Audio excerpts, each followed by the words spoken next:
4등급 허리케인으로 플로리다주 북부 서해안에 상륙한 헬린의 피해가 속출하고 있습니다. 최소 6명의 사망자가 나왔으며 400만 명이 정전 피해를 겪고 있습니다.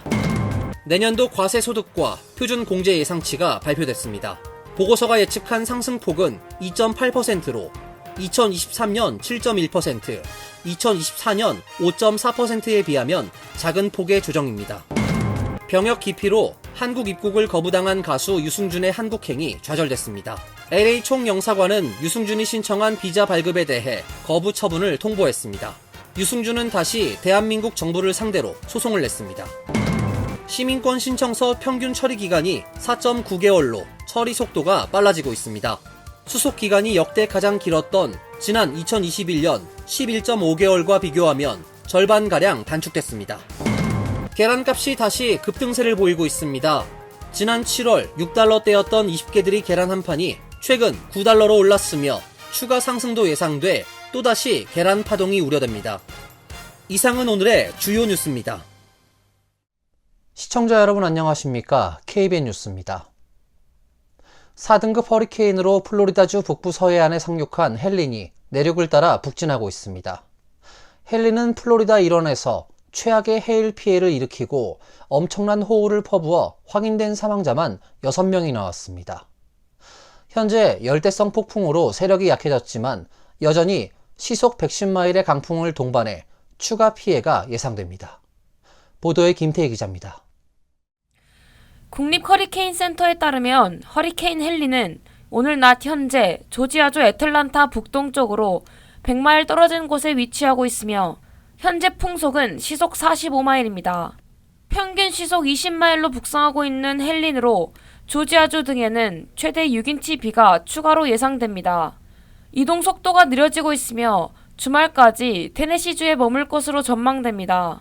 헬린은 어젯밤 11시 10분께 4등급의 강력한 허리케인으로 플로리다에 상륙했습니다. 시속 140마일의 강한 바람으로 나무와 전봇대가 쓰러졌으며 창문이 깨지는 등 피해가 발생했습니다. 또 폭풍해일의 영향으로 인구 밀도가 높은 템파 지역에는 침수 피해가 잇따랐습니다. 노스캐롤라이나 애쉬빌 지역에서는 산사태가 발생했으며 이 지역에 스완나노아 강을 따라 강제 대피 명령도 내려진 상태입니다. 헬린으로 플로리다, 조지아, 노스캐롤라이나에서 사망자도 속출하고 있습니다. 당초 확인된 사망자는 6명이었지만 오후 들어 그 수가 계속 증가해 현재 30명을 넘어설 것으로 집계되고 있습니다.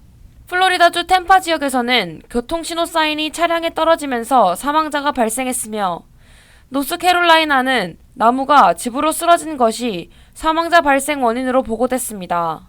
또 플로리다, 조지아, 노스 사우스 캐롤라이나 등에서 최소 400만 가구가 정전 피해를 겪었습니다. KBN 뉴스 김태희입니다. 뉴욕주 항소법원이 도널드 트럼프 전 대통령의 재산 부풀리기 사기대출 민사소송 1심 판결이 법 적용이 잘못됐으며 트럼프 등에 부과한 5억 달러 가까운 벌금이 과도하다고 이의를 제기했습니다. 어제 열린 심리에서 항소법원 판사들이 트럼프 사건에 뉴욕주 소비자 사기법을 적용한 것에 우려를 제기했습니다.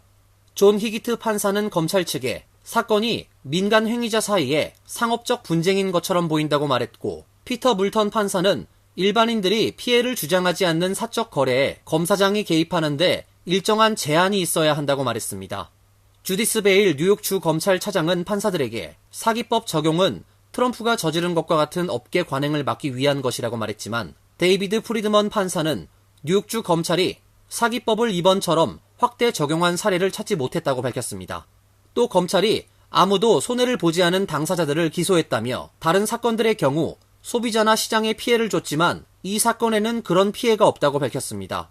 베일 차장은 트럼프가 속임수로 시장을 위험에 빠뜨렸다고 말했지만 트럼프 변호인은 트럼프의 재정 문서가 결코 속임수가 아니라면서 문서의 대출자가 자산 실사를 해야 한다는 단서 조항이 있음을 지적했습니다. 판사들은 또 트럼프가 취한 부당 이익에 대한 1심의 판단에 대해서도 의문을 제기했습니다. 물턴 판사는 거액의 벌금을 지적하며 벌금 액수를 어떻게 뒷받침할 수 있냐며 당사자들이 만족하는 거래로 인해 발생한 피해라고 말했습니다. 베일 검찰차장은 도이치방크에 재산을 부풀리지 않았다면 4에서 8%포인트의 이자를 더 부담했어야 한다면서 트럼프가 엄청난 이익을 봤다고 주장했습니다. 이번 사건은 뉴욕주 검찰이 트럼프가 도이치방크에 재산을 부풀린 문서를 제출한 뒤 낮은 금리로 대출을 받았다며 기소했고, 재판부는 1심에서 뉴욕 검찰의 손을 들어주면서 트럼프에게 3억 5,500만 달러의 이자를 더한 벌금을 부과했습니다. 내년도 과세소득과 표준공제 예상치가 발표됐습니다. 경제 전문 매체 블룸버그가 발표한 보고서에 따르면 과세소득과 표준공제는 완만하게 오를 것으로 예측됩니다. 보고서가 예측한 상승폭은 2.8%로 2023년 7.1%, 2024년 5.4%에 비하면 작은 폭의 조정입니다. 경제 전문 매체 블룸버그가 발표한 보고서에 따르면 개인 보고자의 세율 10%의 과세 소득은 올해보다 325달러 늘어난 0달러에서 1만 1,925달러로 나타났습니다. 올해 500달러보다 줄어든 수치입니다.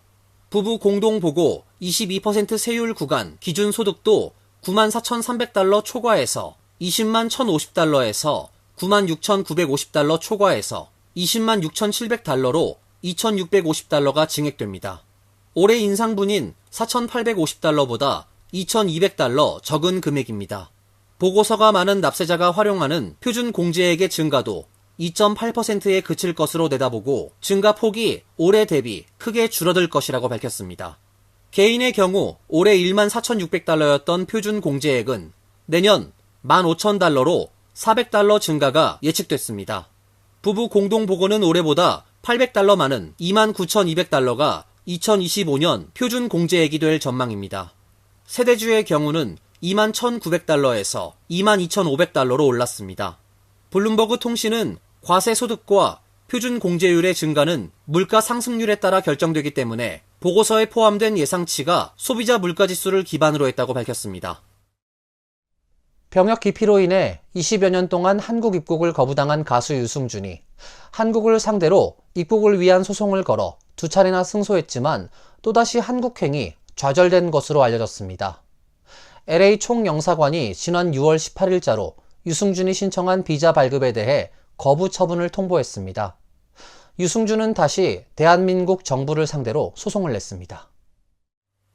한국 머니투데이 보도에 따르면 LA 총영사관 측은 사증 발급 거부 통지서를 통해 법무부에서 유승준 씨에 대한 입국 금지를 유지하기로 결정했고, 유승준 씨의 2020년 7월 2일 이후 행위 등이 대한민국의 안전보장, 질서유지, 공공복리, 외교관계 등 대한민국의 이익을 해칠 우려가 있는 경우에 해당한다는 이유로 유승준 씨에 대한 사증 발급을 다시 거부했다고 밝혔습니다. 통지서에 언급된 2020년 7월 2일은 유승준이 두 번째로 사증 발급 거부 처분을 받은 시점입니다. 당시 유승준은 총영사관에 재외동포 체류 자격으로 비자 발급을 신청했다가 거부당했습니다. 이후 유튜브와 아프리카 TV 등을 통해 억울함을 피력했고, 그해 10월 서울행정법원에 비자 발급 거부를 취소해달라고 다시 소송을 내 지난해 11월 30일 상고심에서 최종 승소했습니다. 승소에도 불구하고 영사관과 법무부는 새로운 사유를 들어 유승준의 입국을 다시 막은 셈입니다. 유승준은 이번 달 중순 총영사관을 상대로 비자 발급 거부 처분을 취소해달라는 소송을 제기했습니다. 이번이 세 번째 소송입니다. 법무부를 상대로 입국 금지 결정이 없음을 확인하는 소송도 냈습니다. 유승준은 지난 4월 자신의 SNS에 금방 끝날 것 같았던 이별은 22년이 지났고 다시 만날 기일은 지금도 잘 보이지 않는다며 대법원 승소 후 4개월이 지났는데 아무 소식이 없다고 답답함을 토로했습니다. 시민권 신청 증가에 따른 적체 현상을 막기 위해 수속도 빨라지고 있습니다. 이민서비스국에 따르면 현재 시민권 신청서 평균 처리 기간은 4.9개월입니다. 수속 기간이 역대 가장 길었던 지난 2021년 11.5개월과 비교하면 절반가량 단축됐습니다. LA타임스는 이민서비스국 자료를 인용해 지난 2020년 대선 이후 4년 동안 약 400만 명이 새롭게 시민권을 취득했다고 어제 보도했습니다. 특히 이민당국이 10년 만에 가장 빠른 속도로 시민권 신청을 승인하고 있다고 전했습니다. 일각에서는 오는 11월 선거를 앞두고 민주당 측이 유권자 확보 등 정치적 이득을 위해 시민권 수속 기간을 앞당기는 것이 아니냐는 비판도 일고 있습니다. 국토안보부 대변인은 선거를 위해 이러한 조치를 취하는 게 아니다라며 이민 당국은 수십 년간 시민권 신청 기간을 6개월 이내로 단축하기 위해 노력해왔다고 밝혔습니다. LA타임스는 이민 당국이 온라인 신청서 접수와 함께 채용을 늘리고 시민권 신청, 수수료 면제 자격 기준을 완화해 저소득층 이민자의 신청이 증가했다고 밝혔습니다. 또 귀화 절차에 대한 홍보 강화 등으로 인해 신청서가 늘어나 적체 현상 방지를 위해 업무 처리 속도를 높인 것이 수속기간 단축의 원인으로 꼽았다고 설명했습니다. 한편 이민연구단체인 내셔널 파트너십이 지난달 귀화 시민권자들을 상대로 조사한 바에 따르면 국내 유권자 중 약 10%는 이민자입니다. 조사 응답자 중 54%는 카멀라 해리스에게, 38%는 도널드 트럼프에게 투표할 것이라고 밝혔습니다. 연방교통안전위원회가 보잉 737 맥스와 737 NG 등 일부 기종에서 방향타 페달 고장 발생 가능성에 대해 긴급 안전 경고를 내렸습니다. 이번 경고는 교통안전위원회가 지난 2월 뉴저지 뉴워크 공항에 착륙하던 유나이티드 항공의 보잉 737 맥스 8기종 여객기에서 방향타 페달이 중립 상태로 고정돼 움직이지 않은 사고를 조사한 이후 나왔습니다. 연방교통안전위원회는 어제 보도자료에서 일부 보잉 737 NG 및 737 맥스 기종 여객기에서 방향타 패널 고장이 발생할 수 있다면서 보잉 측에 고장 발생 시 대응 지침을 개선하고 이 문제에 대해 조종사들에게 알릴 것을 권고했습니다. 교통안전위원회에 따르면 현재 보잉 737 기종의 비행 매뉴얼은 방향타 페달이 끼이거나 움직이지 않는 고장이 발생할 경우 조종사에게 최대한 힘을 가해 끼인 페달을 움직이게 할 것을 지시하고 있습니다. 이러한 기존 지침에 대해 교통안전위원회는 착륙이나 활주 도중 가해지는 이러한 양의 힘은 방향타 페달에 과한 입력이 돼 방향타가 갑자기 크게 꺾일 수 있으며 이는 의도치 않게 제어력을 잃거나 활주로에서 비행기가 이탈하게 만들 우려가 있다면서 이를 대체할 새 대응 매뉴얼을 마련하라고 권고했습니다. 문제가 된 페달은 대형 방위산업체인 RTX의 계열사인 콜린스 에어로스페이스가 만든 것으로 전해졌습니다. 연방항공국은 어제 성명에서 상황을 면밀히 검토하고 있다면서 위원회의 임시 권고 사항에 따라 시정조치검토위원회를 소집해 다음 조치를 결정할 것이라고 밝혔습니다. 계란값이 다시 급등세를 보이고 있습니다. 지난 7월 6달러대였던 20개들이 계란 한 판이 최근 9달러로 올랐으며 추가 상승도 예상돼 또다시 계란 파동이 우려됩니다.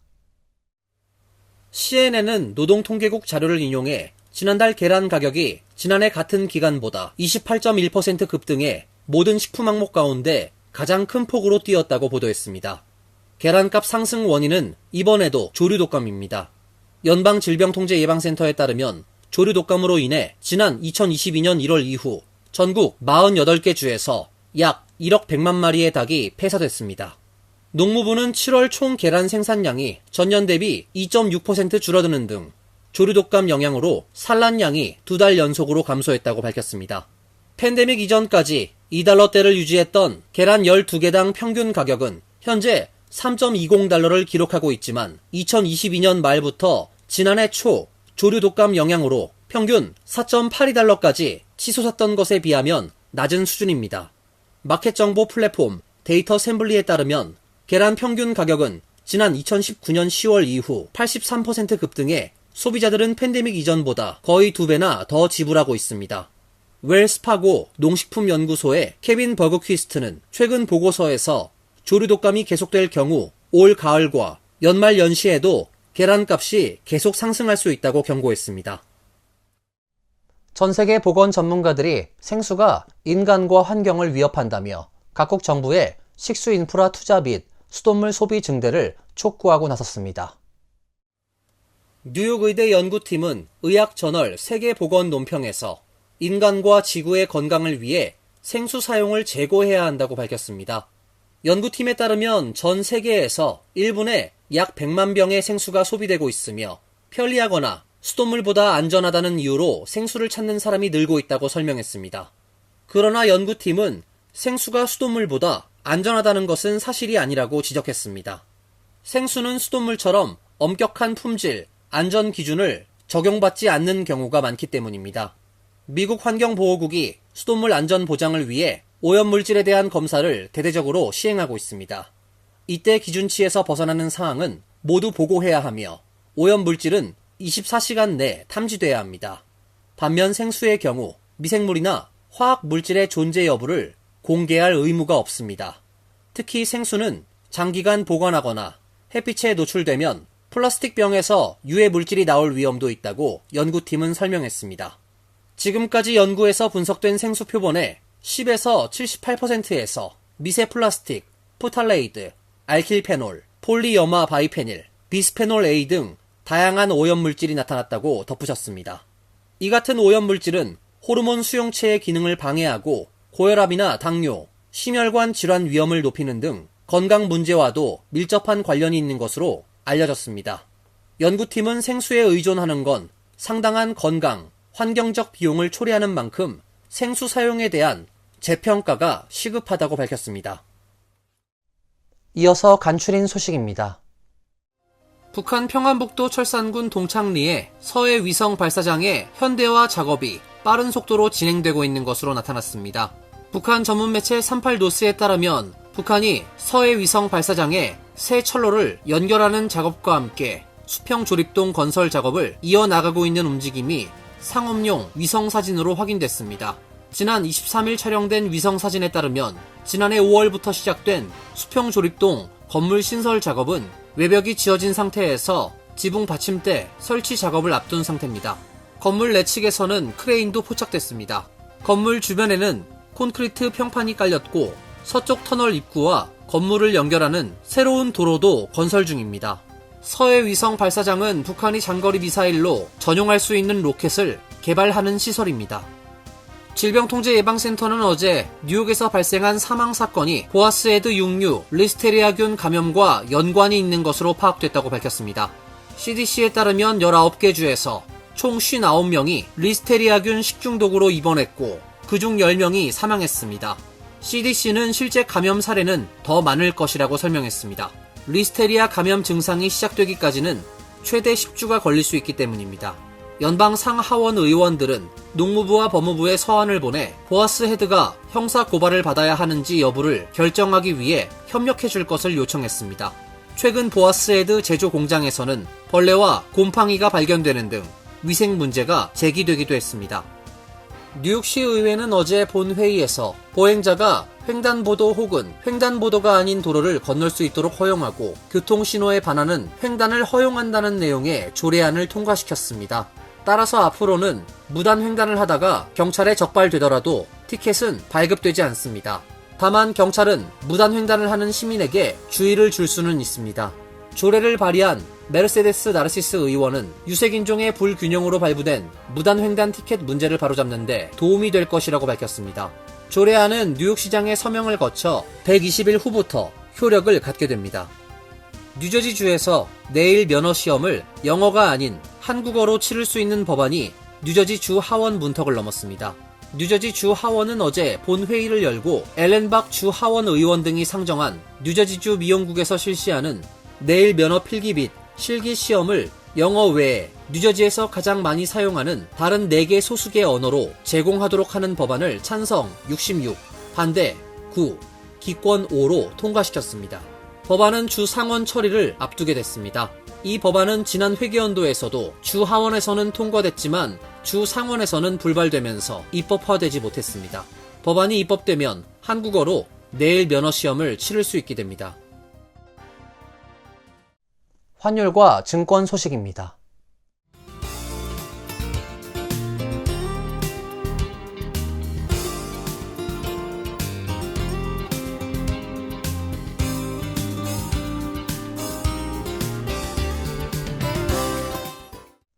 이어서 날씨입니다. 내일은 대체로 흐린 가운데 몇 차례 비 소식이 있습니다. 낮 최고 기온 71도, 섭씨 22도, 밤 최저 기온 61도, 섭씨 16도로 예상됩니다. 일요일은 약간 구름이 끼는 맑은 날씨가 예상됩니다. 월요일은 대체로 흐린 날씨가 예보되어 있습니다. 이상으로 KBN 뉴스를 마칩니다. KBN과 함께 즐거운 시간 되시길 바랍니다. 미 동부 최대 한인방송 KBN이 제작하는 KBN 뉴스는 웹사이트 mykbn.com 그리고 유튜브와 페이스북에서 다시 보실 수 있습니다. 좋아요, 구독, 알림 설정은 뉴스 제작에 큰 도움이 됩니다.